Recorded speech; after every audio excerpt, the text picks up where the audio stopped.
Hello and welcome to Burst Mode, bite-sized interviews with photographers from New Zealand and further afield, brought to you by the New Zealand Institute of Professional Photography.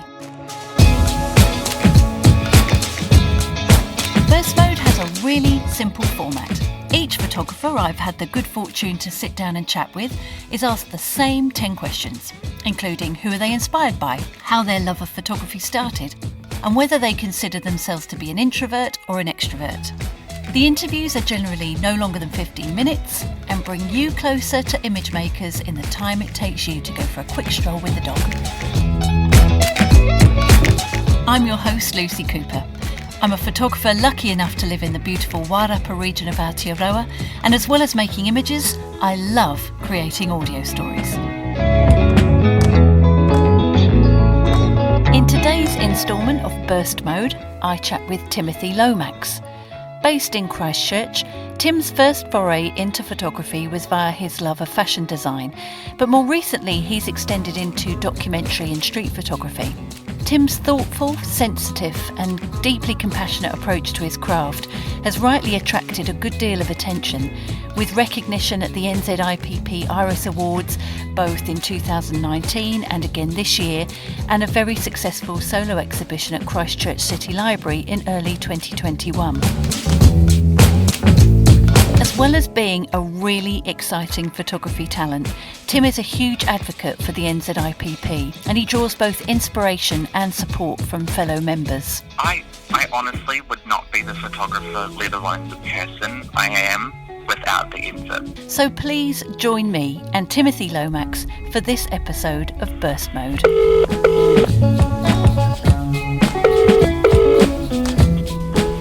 Hello, Tim speaking.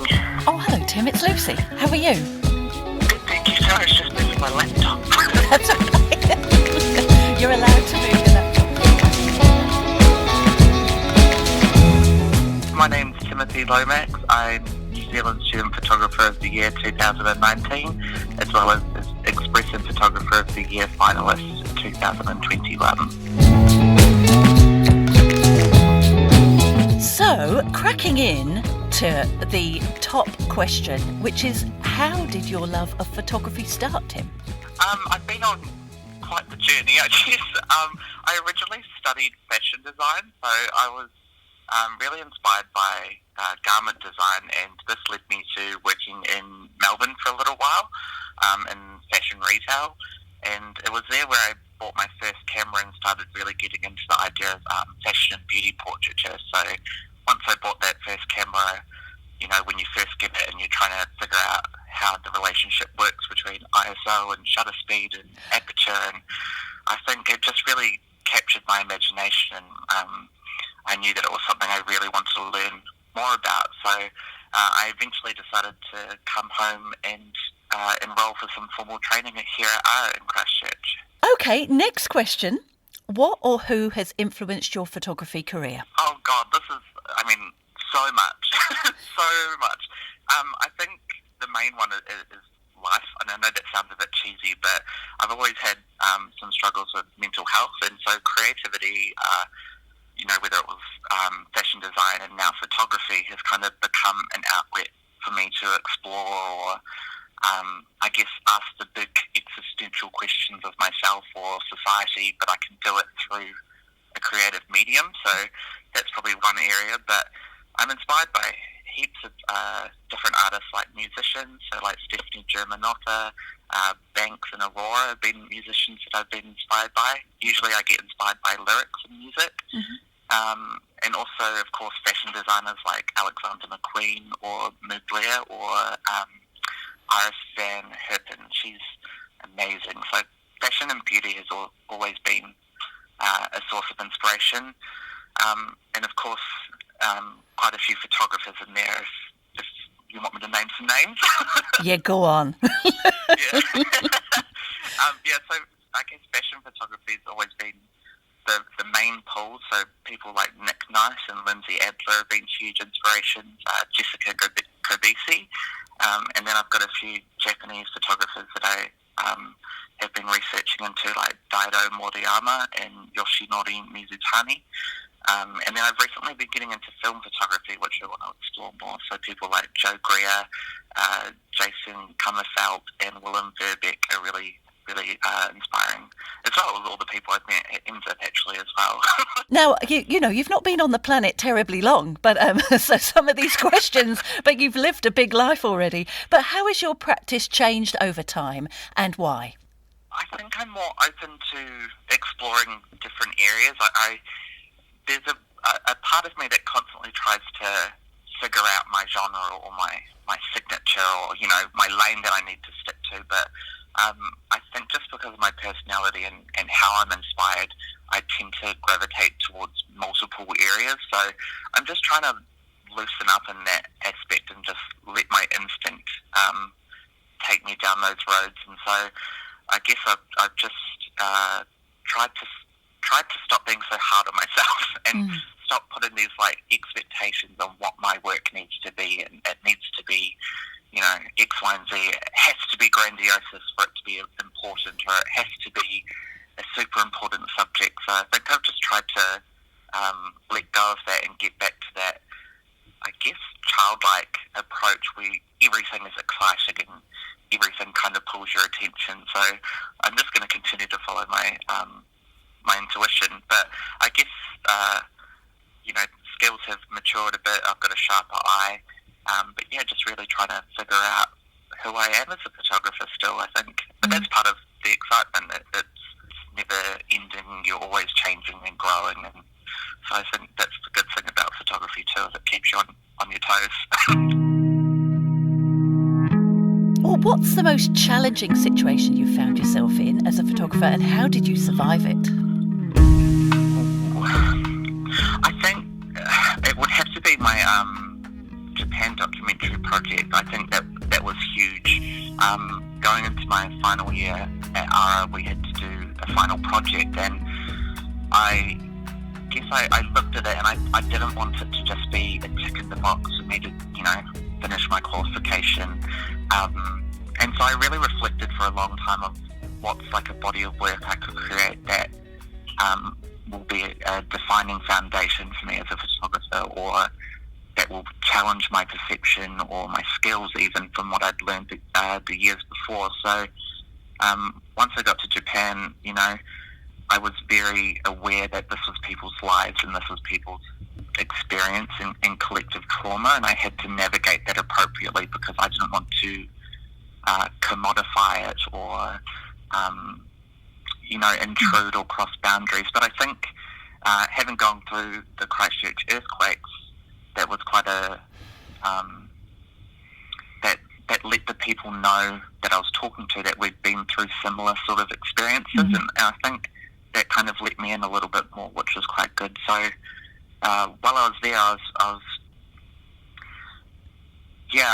just learned a lot about it. It was really eye-opening and it was really heart-wrenching.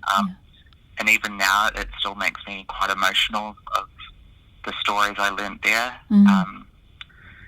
And I think that's quite special. And while I was there, I was so focused on, doing them justice, and I had to make something perfect, and it had to be, everything had to be perfect, and I had to make these images like a photographer would who had 20 years of experience, and I put all this pressure on myself. But I guess how I overcame that was just kind of giving in to the moment, to the experience, and really understanding that this is my one shot here, and it's going to turn out how it's meant to turn out. And I know that sounds a bit cheesy, but in the end, it's honestly been one of the most life-changing experiences I've ever had, and it's so amazing, and I still think about it every day.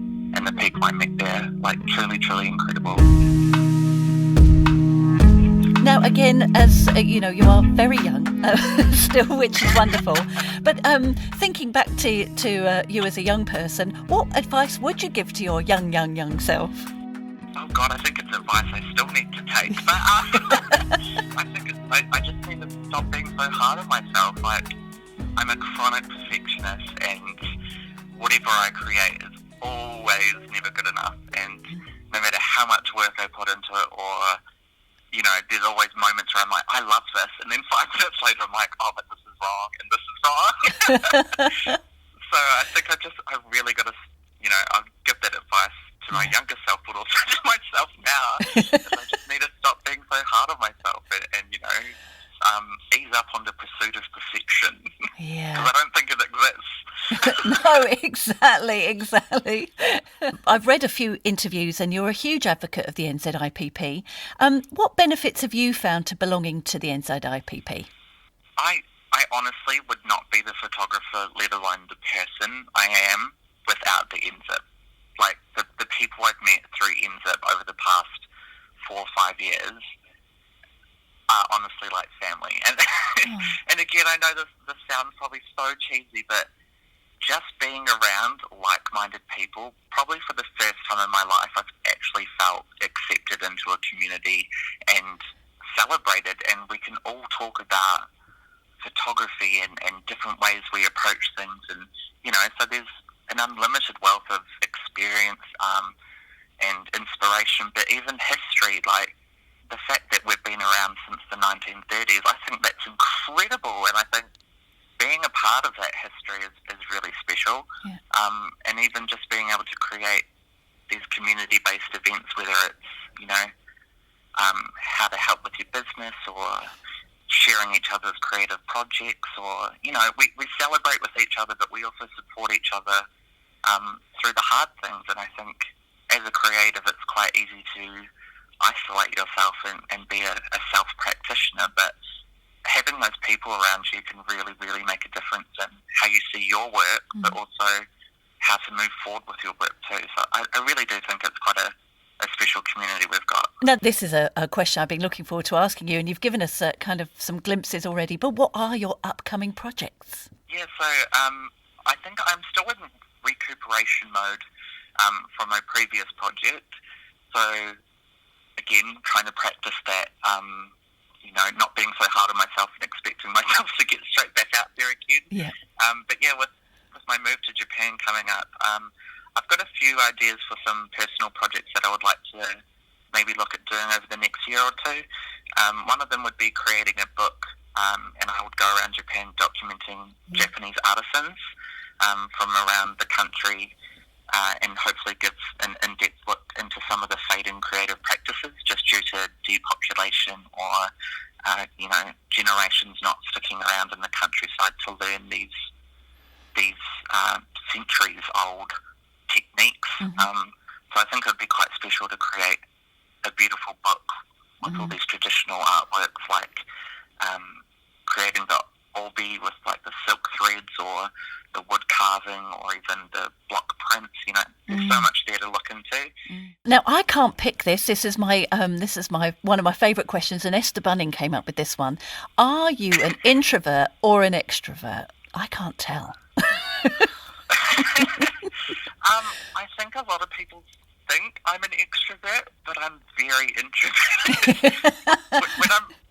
when I'm around people, I am very excited, and I kind of sponge off the atmosphere, and I can bounce off the energy, and go into in-depth conversations and deep and meaningful conversations about life or photography. But I very much am the person to get in bed with a cup of tea for a Saturday night and call it a day.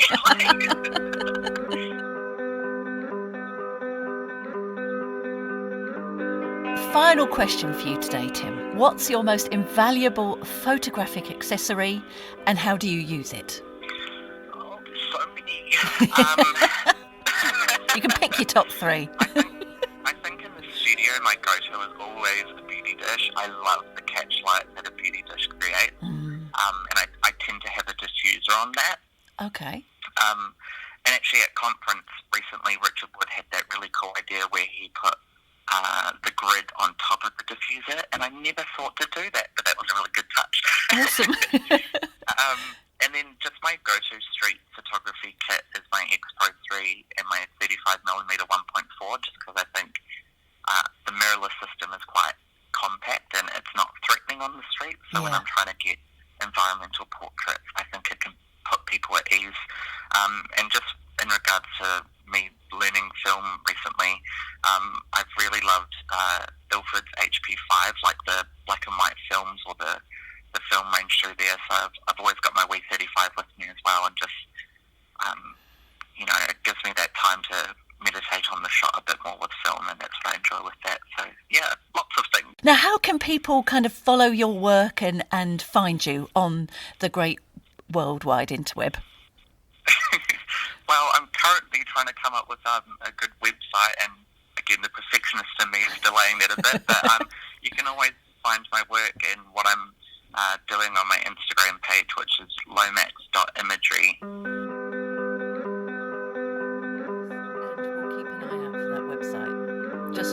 Just start. It sounds like you started. Now you just got to finish. Oh, thank you so much. And look, I really hope... A huge thank you to Timothy Lomax for joining me on Burst Mode. Get to Japan sooner rather than later. We'll keep an eye on your Instagram, and I'd love to talk to you again. Once you've started finding your feet in Japan, maybe we could interview you again and see how you're getting on. Oh, absolutely. I'd love that. Brilliant. Oh, you've been an angel. Thank you. I hope you have a lovely day. And thank you so much for your time. It's really been really nice to actually just discuss photography. And again, as you said, this conversation has made me want to pick up my camera now. I've been staring at it.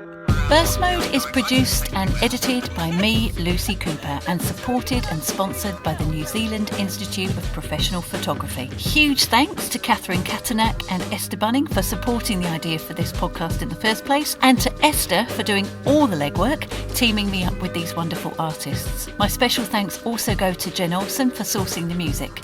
The music used in this episode is from the band Broke for Free and is available at freerightsmusic.org. For more information about the NZIPP, visit nzipp.org.nz, and you can subscribe to Burst Mode on iTunes and Spotify, or stream from the NZIPP website. Thank you for listening.